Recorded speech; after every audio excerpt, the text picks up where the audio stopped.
Fernanda, boa noite para você. As manifestações dos próximos dias são o tema da entrevista com Maria Lídia Flandoli.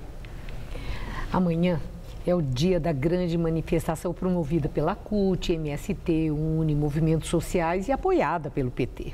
Hoje, entrevista o secretário nacional de comunicação do PT, José Américo, ex-presidente da Câmara Municipal de São Paulo e atualmente deputado estadual eleito pelo PT paulista. Obrigada, deputado. Eu que agradeço. Deputado, essa manifestação de amanhã, ela tem um foco definido? É uma defesa do governo Dilma? Ou é um ato também contra as medidas desse governo para controle da economia que afetam direitos previdenciários, trabalhistas, são recessivas? Mas também tem um outro lado. Assume uma conotação de contraponto, de queda de braço contra a manifestação do dia 15, que é contra o governo do PT, o governo Dilma. Como é que a gente tem que interpretar? Bem, a manifestação de amanhã, ela não é exatamente uma manifestação de defesa da presidente Dilma. Também não se caracteriza por uma oposição. Digamos assim que você podia dizer que é uma manifestação onde tem a defesa da Petrobras, onde a defesa das conquistas sociais dos trabalhadores. Portanto, ela tem um sentido crítico, porém não antagônico ao governo, né? Ela defende a institucionalidade, defende a democracia, é contra o impeachment, né? A favor da defesa da Petrobras e também da defesa do direito dos trabalhadores. Quer dizer, então, num certo sentido, está visando o governo. Então, é um contraponto. É um contraponto. A manifestação do dia 15. Vocês querem mostrar a força que tem? Em relação ao governo, ela não é uma manifestação, você pode dizer, oficial. Por quê? Porque ela está lutando também por direitos dos trabalhadores, avisando o governo de que, olha, se quiser tirar direitos da gente e tal, vocês não vão tirar. Se bem que a presidente Dilma disse que não vai fazer isso. De qualquer forma, eles estão fazendo uma manifestação de caráter preventivo. O PT apoia, mas não convocou essa manifestação. Nós entendemos que isso é uma coisa do movimento sindical, do movimento social e não partidária. Num certo sentido, faz um contraponto mesmo com o dia 15, porque o dia 15 você tem uma manifestação claramente oposicionista, convocada na blogosfera, na internet, por organizações caracterizadamente de extrema-direita, como Revoltosos Online, como o Movimento Jovens pela Liberdade, etc., que são movimentos de extrema-direita. Também com esse perfil? Ou o senhor vê a manifestação do dia 15 com essa característica em termos gerais? Não é verdade. A convocação é feita por vários agrupamentos de extrema-direita, mas é feito também pelo PSDB, por partidos políticos, pela força sindical, tal, que não são organizações de extrema-direita. São de oposição, né? São de oposição, mas não são de extrema-direita. Então, a manifestação, ela não tinha caráter partidário. A partir dos últimos dias, ela assumiu o caráter partidário. O PSDB está participando da convocação da manifestação. Nós temos manifestação prevista em 42 locais.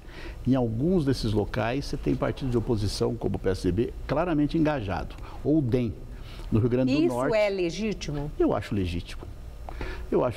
Acho que é alguma coisa que faz parte da democracia, criticar, né?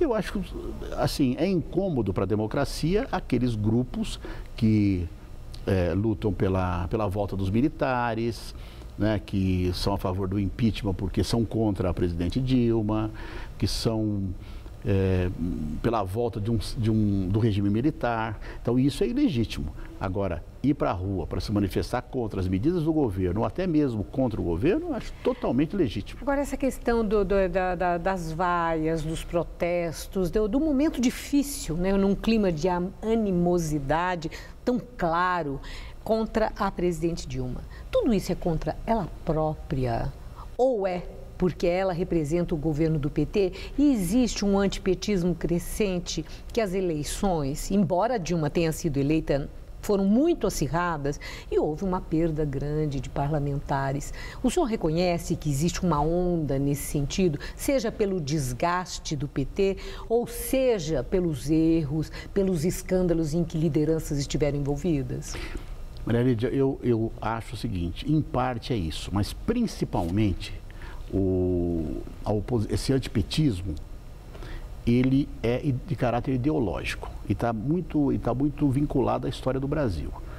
Nós estamos lendo a biografia do Getúlio, você sabe que em 1932 nós tivemos uma grande manifestação na Praça da República contra o movimento 3 de outubro, que representava a Revolução de 30. Né? Então, você tem um setor de classe média no Brasil... De classe média? De classe média alta, essa classe média alta conservadora, que está preocupada porque o dólar aumentou, está preocupada porque os trabalhadores têm direitos sociais, porque estão podendo estudar, porque de repente... Mas está pondo tudo no mesmo balaio? Ficar preocupado porque o dólar aumentou é uma preocupação que procede. Não, mas ela procede do ponto de vista econômico, mas Sim. tem gente que está preocupada porque agora não vai poder mais viajar para Miami, né? Mas mesmo que seja por essa razão, não procede? Se não esse é o interesse de quem está com essa Mas você preocupação? pode dizer o seguinte, você pega, por exemplo, as manifestações que nós tivemos no domingo. Elas foram segmentadas socialmente, traduzindo. Elas foram, segundo as televisões, a televisão mais conservadora do Brasil. O tal panelaço, está se referindo àquele panelaço? O panelaço aconteceu em alguns bairros, que são bairros da classe média conservadora da cidade de São Paulo. Da classe média conservadora de BH e no distrito de Águas Claras, em Brasília. Isso tem significado político relevante? Também tem significado político. Eu também acho que o governo tem que governar para a classe média também. Só que eu acho que esse movimento tem um viés ideológico muito forte. Talvez estejam fazendo oposição às nossas qualidades e não aos nossos defeitos. E o movimento da CUT, do MST, do PT... tem viés ideológico também ou não? Não, eu acho que também tem, né? Também tem, é claro que tem, né? Só que o nosso viés ideológico, em primeiro lugar, é um viés ideológico que luta pela maioria, né? Nós não estamos preocupados com a empregada doméstica que hoje passou a ter direitos, ou aquela pessoa que tinha 3 empregados hoje só pode ter uma, né? Nós, ao contrário, nós somos a favor dos direitos, né? Então você sabe que você tem setores da sociedade que se incomodam com isso, se incomodam porque tem gente viajando de avião. Eu ouço falar várias vezes, muita gente falando para mim, hoje o aeroporto virou uma rodoviária. Eu acho ótimo isso. Eu acho ótimo que o aeroporto tenha virado. Acho ótimo que o filho da empregada esteja estudando. Mas acho melhor ainda que a empregada estude, faça faculdade. Tem gente que se incomoda com isso. Isso é histórico no Brasil.